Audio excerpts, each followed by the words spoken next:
Clinical psychologist Krasi Kirova. It's so delightful to be here with you to talk about a training we have coming up in March of next year. Yes, Tell the people, what are we doing together?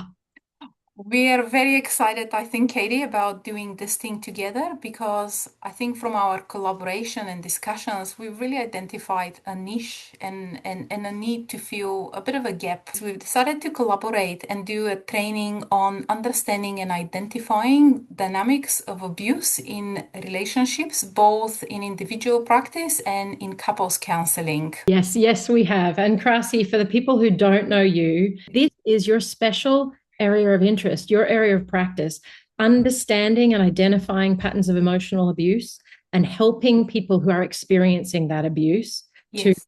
return to safety and wholeness. Yes, absolutely. It's a topic very close to my heart, and it's also at the heart of my training through the last years. It really is about helping clients really identify the dynamics of abuse, go through the process, whether they decide to stay or come out of the relationship, and also how to cope with post-separation abuse, which is a very common occurrence, and supporting through that process and hopefully seeing it through the end when they go into the recovery stage and beyond. Yeah. And so that's really key, isn't it? I mean, the answer to the question why we developed this training is because we Yes. wanted it, right? We needed it. And we see that our colleagues and our clients need it too.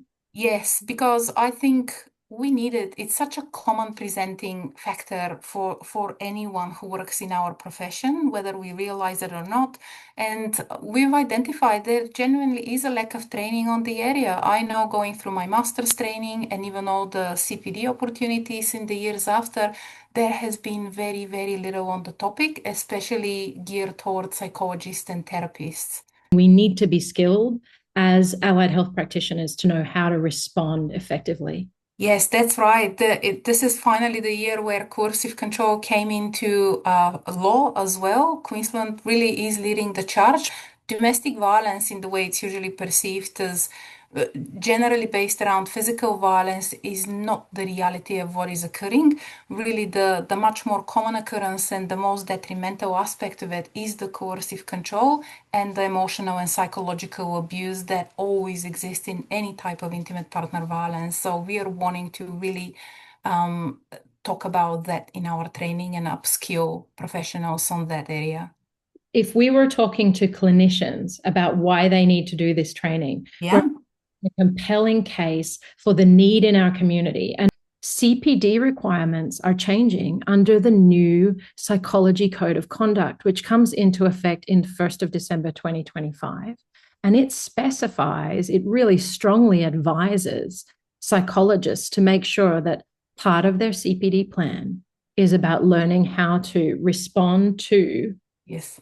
domestic and sexual violence. And I'm so happy that this is finally being recognized. And this was also a joint media release by APRA and the Psychology Board of Australia only a month ago, where they specifically recommended upskilling and training for psychologists in this area. And it's very needed and very necessary because there is kind of this sense that usually this is reserved only for caseworkers, social workers, people working in specifically in the domestic violence sector. And the reality is that as psychologists, we absolutely come across it way more than we probably realize. So there is absolutely no way that we don't need the same kind of knowledge as well. And I know this release came out after we had started planning this Yes. with a Krusty, but we were so delighted to see that we are hitting pretty much every bullet point on. Yes. So come do this training. As far as we're aware, it is the only training to date designed specifically Yes. for psychologists and other allied health professionals to Yes. with this topic, not the topic of how you respond to physical violence, but the topic of how you respond and assess much more broadly Yeah. emotional abuse and patterns of power and control in both individual and relationship therapy settings. It is the training I wish I had had years ago when I was starting out. And there was something maybe about 8 years ago from the amazing Carmel O'Brien, who has now retired, and she ran training on intimate partner violence. And I rushed to it and I was so excited. but that was all that was available, and this was years and years ago. I think it's time, and we want to fill the gap. Yeah, absolutely. And Krasi, we both have shared with each other how issues around domestic and family violence have touched us personally, and we're personally motivated, not Yes, just with our own experiences, and we know lifetime prevalence of exposure yes, to violence and abuse is really high. yes, And so yes, that's maybe going to be most people watching this video are going yes, to have experienced or know someone who has experienced this kind of violence. exactly. The thing we've both experienced is in our clinical practice, having feedback from clients about the type of care or support they've received and realizing that there's a gap. For me, that's hit home very personally because some of the feedback I've received has been that I need to up my game, that there are things I've missed and I haven't taken care of some of the couples I've treated in the best way I possibly. Very often what I hear is that people are just not being understood. The severity of what they're experiencing is not being understood, and they're going into therapy with the expectation that a therapist or a psychologist will have that training because they're trauma informed. And it turns out that they don't have the understanding. They remain very neutral or very kind of sort of removed or very focused on managing symptoms of the trauma with no recognition of the context in which that trauma is occurring. And also coming out of couples, I have heard a lot of my clients who have already gone for a period of time to couples therapy. It obviously wasn't helpful and successful, and they've separated. And they tell me it was actually quite an unpleasant, traumatizing experience exactly because it wasn't picked up, it wasn't named and recognized, and that neutrality and kind of placing the onus on both partners equally was harmful to them. Yeah, it's certainly a place where we need to upskill and Mm. how to assess well Yeah. so that we can determine whether a particular person or people are best served by Yes. therapy Yeah. or by individual support. Yes. So what can people expect when they come to this training, Krasi? Is it going to be dry? Is it going to be boring? Well, I hope it's not, Katie, because I can see you holding up the sweater, and we've been it means something to us, and I hope by the end of the training it will mean something to people as well. But do you want to share what the sweater means, really?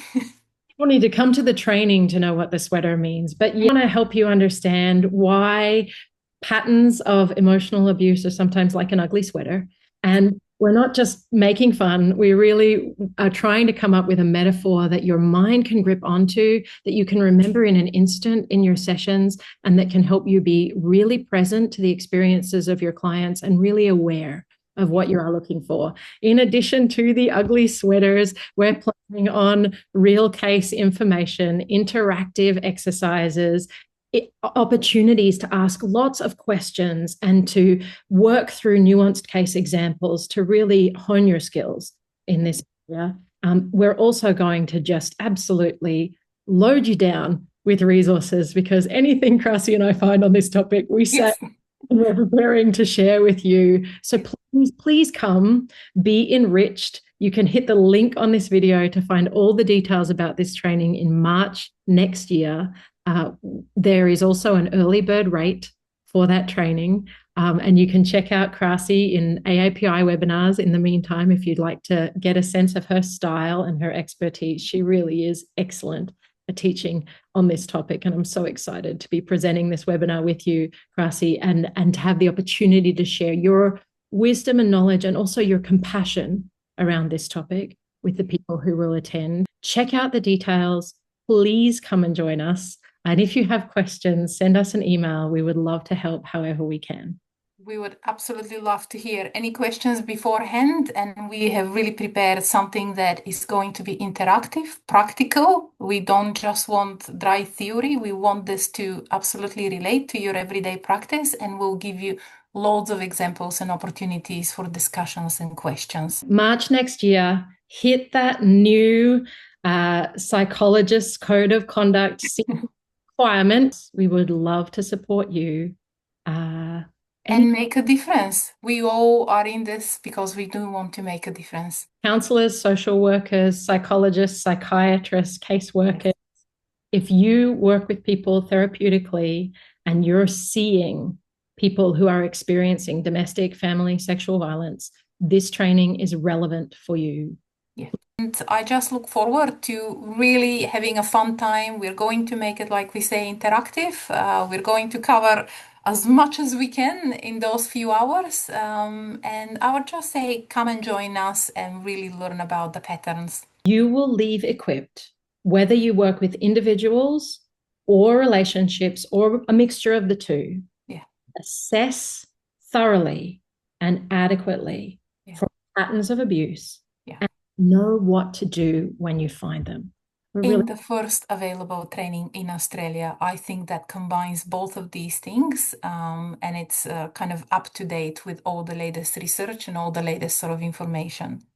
We want you to leave this training with courage and confidence to identify patterns of abuse and to intervene effectively, to know what to do. And I know that for me, as a therapist, that would give me such a sense of calm, help me sleep better at night. Yes. To know that I could do that for my clients around this incredibly risky topic. Yeah. Come and join us and learn and learn all there is to know. March 2026, all the details are at the link. Hit us up with questions. We would love to welcome you. Thank you, Krasi, for talking with me. Thank you, Katie.